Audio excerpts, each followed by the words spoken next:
How to remove blacks with screen bending modes on Photoshop. This is what we're going to talk about today in this video. Make sure to subscribe to the channel. This really helps a lot. So without any further ado, let's move into the video.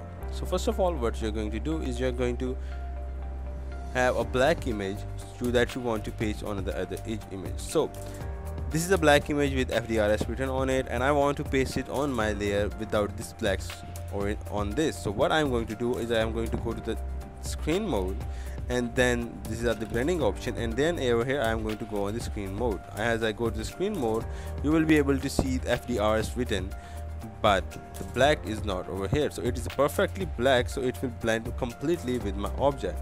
So as I have this as I have put it over here, I can transform it and put it wherever I want.